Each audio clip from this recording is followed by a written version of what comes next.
Saudara, pemilihan kepala daerah atau Pilkada 2020 hanya tinggal menghitung hari saja. Dan seperti yang kita ketahui juga, pada Pilkada tahun 2020 ini berbeda dengan Pilkada tahun-tahun sebelumnya karena pandemi COVID-19 yang melanda hampir seluruh dunia. Dan untuk itu kita akan mengetahui kira-kira seperti apa Pilkada yang akan kita jalani sebentar lagi ini. Apakah mungkin ada kerawanan-kerawanan konflik yang akan muncul pada Pilkada 2020? Saya sudah bersama dengan pengamat politik, di sebelah saya sudah ada Bapak Lanang Prabawa. Halo Pak, selamat siang, apa kabar? Selamat siang, semoga Bagaimana kabarnya? sehat-sehat semua ya. Sehat-sehat semua. Bapak sehat nggih? Sehat. Sehat pastinya. Iya, iya. Nggih Pak, kalau dari Bapak sendiri bagaimana sih memandang Pilkada 2020 ini Pak? Ya, pilkada kali ini sangat beda ya dibandingkan pilkada-pilkada atau pemilu secara umum karena pada saat ini ada wabah pandemi corona yang mengglobal seluruh dunia yang harus dihadapi oleh seluruh pihak. Jadi di mana posisinya pertama pasti para kandidat diminta hampir semua ya, karena saya juga ikut di dalamnya sebagai panelis, hampir semua perdebatan dan pertanyaan kepada para kandidat dimanapun itu, termasuk di Bali maupun di luar Bali adalah bagaimana seorang pemimpin ini ke depan bisa menyelesaikan persoalan-persoalan yang terjadi saat ini. Terutama dengan adanya corona ini hampir di seluruh aspek kehidupan terjadi persoalan. Persoalan kesehatan menjadi sangat penting. Bagaimana seorang pemimpin nanti ke depan bisa menyelesaikan, misalnya kalau sedang corona dan nanti pasca corona ketika ini masih berjalan. Yang kedua, pada saat corona ini hampir seluruh persoalan ekonomi sedang turun. Pertumbuhan tidak lagi pertumbuhan, bahkan turun, ada -12, ada -11, ada -13.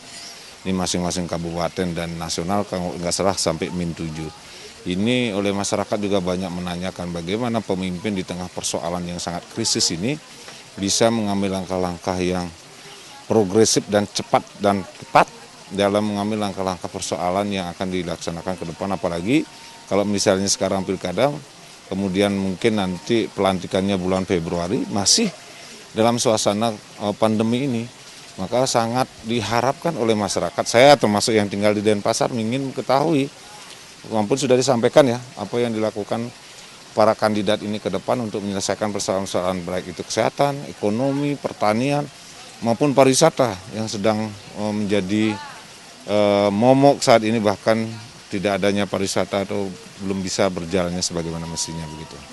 Kalau menurut Bapak sendiri, apakah ada potensi-potensi kerawanan konflik Pak yang akan terjadi khususnya nanti pada hari Rabu tanggal 9 Desember saat hari pencoblosan Pak? Masyarakat situasi saat ini sedang mengalami hal yang berat, baik persoalan ekonomi, kesehatan, politik, sosial, dan lain sebagainya. Mungkin untuk sampai konflik bertikai kecil kemungkinan, tetapi yang harus jadi persoalan adalah bagaimana pilkada ini bisa mendapatkan pemimpin yang diinginkan oleh masyarakat yang sedang dalam persoalan ini atau dalam kondisi berat begini. Mungkin konfliknya atau persoalan yang akan terjadi salah satunya adalah tingkat partisipasi yang akan bisa jadi menurun. Karena kenapa? Dengan situasi COVID ini masyarakat banyak di rumah dan sosialisasi kemarin itu dia sarankan masyarakat untuk di rumah. Sedangkan dalam pilkada nanti 9 Desember yang tinggal beberapa hari lagi ini, diharapkan masyarakat untuk datang ke TPS. Dan yang kedua, ketika masyarakat ingin ke TPS atau ingin menyampaikan aspirasinya, harus ada keyakinan oleh masyarakat terhadap kandidat tertentu atau beberapa kandidat yang akan membawa perubahan ke arah yang lebih baik di tengah COVID ini. Maka tentu masyarakat akan berbondong-bondong. Tetapi sebaliknya, kalau misalnya kandidat tidak bisa menyampaikan program yang menurut para masyarakat tidak akan membawa kepada proses perbaikan dalam kondisi sekarang, mungkin akan berat untuk masyarakat memilih. Bahasa Balinya ya biasa kene-kene gen, kan tidak ada perubahan, tidak ada tawaran yang signifikan terhadap persoalan yang sedang terjadi di segala aspek dalam hal ini. Yang ketiga yang terpenting adalah bagaimana juga ketika masyarakat mau memilih nanti, KPU sudah memberikan semacam kenyamanan dan keamanan bagi pemilih dari segi kesehatan di TPS-TPS itu. Jadi ada jaminan dari KPU tidak ada corona atau tidak ada petugas yang corona atau masyarakat yang memilih harus sudah diawasi, harus demikian rupa tetap menggunakan protokol kesehatan, tetap menggunakan masker, dan tidak terjadi klaster baru dalam posisi nanti pemilihan pencoblosan ke depan. Itu ya. Nah, itu dia yang menjadi perbincangan dari banyak orang ya Pak ya tentang COVID-19. Nah, bagaimana kalau menurut Bapak, apakah tidak akan menimbulkan klaster-klaster baru Pak nanti kalau misalnya pilkada ini tetap dilaksanakan walaupun tinggal udah sebentar lagi gitu? Hal itulah yang sudah saya sampaikan KPU dan jajarannya sampai ke PPS, dan sekarang sedang dibentuk beberapa TPS-TPS di beberapa 6 kabupaten kota yang pilkada. Harus ada protokol yang harus dipatuhi oleh petugas-petugas di tingkat TPS, baik itu KPPS, saksi, panwas lapangan, dan pemilih ketika masuk ke TPS tertentu. Itulah yang saya bilang ada kebijakan dari KPU, provinsi, pusat provinsi sampai daerah, sampai KPPS itu, untuk memberikan keamanan dan kenyamanan di TPS. Misalnya gini, sehari sebelumnya misalnya harus sudah disemprot, disinfektan di masing-masing TPS. Yang kedua, diyakini bahwa KPPS petugasnya sudah dilakukan web, atau misalnya yang paling sederhana, kalau nggak bisa ya, rapid buang-buang uang lah, paling ada kesehatan, ada tim kesehatan yang mengecek bahwa di situ penyelenggara tidak ada yang kena. Itu misalnya. Yang kedua, dinyaminkan pada saat jam tertentu setiap yang memilih tidak terlalu banyak. Itu mematuhi protokol kesehatan jam misalnya jam 8 sampai jam 9 siapa, jam 9 sampai jam berapa pemilih nomor berapa, kan gitu. Dan setiap yang masuk itu juga tetap melakukan protokol kesehatan, disiapkan misalnya tempat cuci tangan, kemudian juga tempat hand sanitizer, setiap masuk dan keluar harus dilakukan. Jadi itu penting, di seluruh TPS harus dijamin oleh penyelenggara ada konsep atau pelaksanaan protokol kesehatan yang dilakukan, baik itu penyelenggara, pengawas lapangan maupun masyarakat yang memilih. Jadi masyarakat yang memilih juga harus menggunakan masker misalnya, kemudian masuk cuci tangan dan sebagainya. Setelah mencoblos kemudian juga harus kembali cuci tangan, sehingga semua sekali lagi melakukan protokol kesehatan dan tanpa adanya kemungkinan klaster baru dengan sama-sama mematuhi protokol kesehatan.